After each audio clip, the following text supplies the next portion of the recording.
Good evening, I'm Madison Carmouche. Tonight we have an update to some news we brought you out of Perry County on Saturday.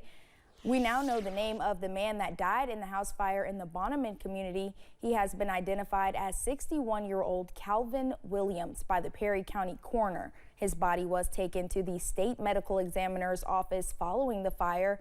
Officials with the Perry County Sheriff's Office and Hazard Fire Department are investigating the incident, but no foul play is suspected at this time. The fire was on Lower Second Creek Road at around 8:30 Saturday morning. The back roads of Appalachia is continuing to support and bring motorsport tourism to the region. On Sunday, folks gathered at WYMT Adventure Park to watch rally cars test the mountains.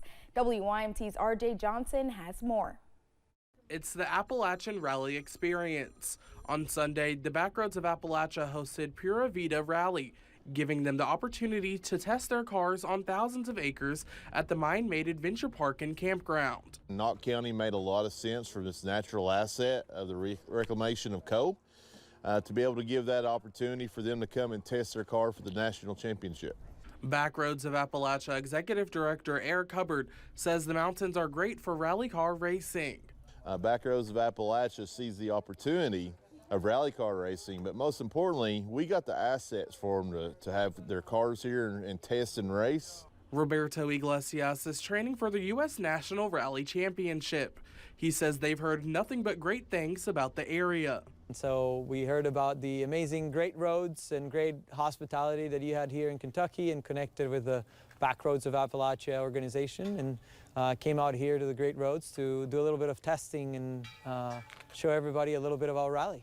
Saying everyone that has helped them from fixing up their car and overall hospitality means a lot. It takes hundreds of people to put on together a race or a test. So, you know, the support of local officials, of the community goes a really long way.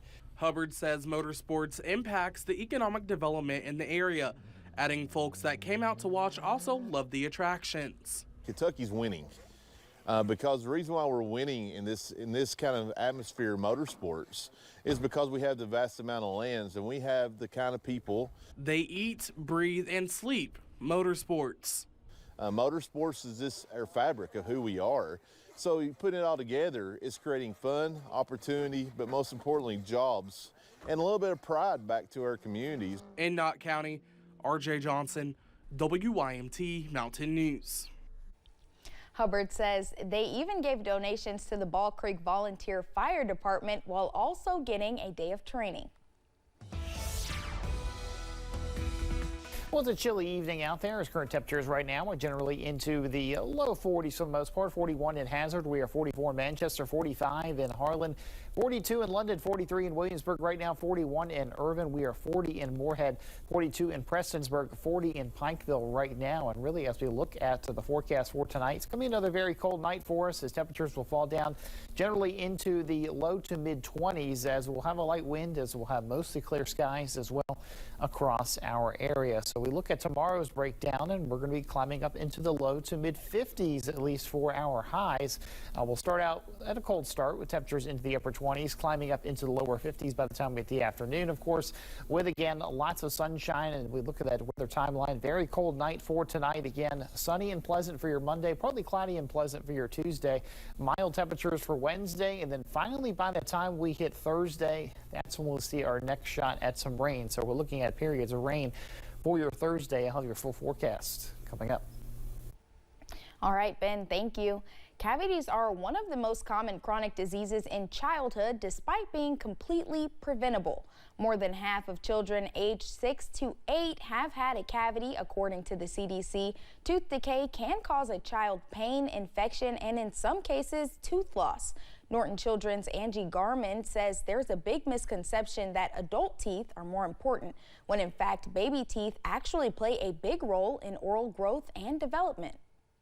The biggest thing with dental health is just teaching those healthy habits. If you're not teaching those healthy habits, the child's going to have a very hard time picking them up as an adult. So the healthy habits for dental health is getting that toothbrush in there twice a day, visiting the dentist, making sure that they're drinking water, choosing a healthy diet. Everything that goes in our mouth affects our body and our teeth. Garmin says parents need to start brushing their child's teeth and taking them to the dentist as soon as teeth begin to appear, recommending kids should start visiting the dentist 2 times a year by age 2. A new social media trend is being labeled as dangerous and harmful by mental health experts. It's called legging legs, a new body-focused term being used to describe the ideal shape of legs. Samantha Valentino sat down with child psychologist. She has some advice for parents regarding the trend. I can't believe I just saw a video about legging legs. The legging legs social media trend is being referred to as the new thigh gap. It was a trend where teens aimed for their thighs to be so slender that they didn't touch when standing with their feet together. Nothing in my life is fair. The only difference is the legging legs trend specifically glorifies the thigh gap look when wearing leggings. What we see with teenage girls and preteens is that they haven't lived long enough and their brains aren't developed enough to always see kind of the scam behind this, and they tend to buy into it. Dr. Catherine Stone is a child psychologist in Lexington. She explains that the reason young teens are so easily influenced by this type of content online is that they haven't fully determined who they are or what they value yet. I don't understand that models know how to stand in a certain way, that no matter what you're wearing, you can make your legs look differently. Dr. Stone says as teens try to reach the, quote, thin ideal being pushed to them online, it can lead to disordered eating. Specifically, we see individuals restricting food intake, over-exercising. If you notice sudden, drastic changes in your child's eating or exercise habits, Dr. Stone recommends having a conversation with them. It's more an inquisitive conversation than anything punitive, but you want to ask, hey, or point out, hey, I've noticed that you don't seem to be eating the pasta anymore. Tell me a little bit what's going on. In Lexington, Samantha Valentino, WKYT. It appears TikTok has blocked the term legging legs from the app. Now, when you search the phrase, you get a message with a link to resources about eating disorders. That includes the National Alliance for Eating Disorders hotline. That number is 866-662-1235.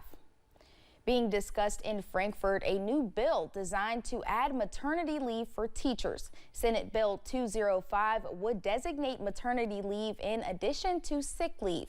The bill is sponsored by Lindsay Techner. It would allow for 20 maternity leave school employees would be paid for. If maternity leave is not used, these days would not transfer as sick days currently.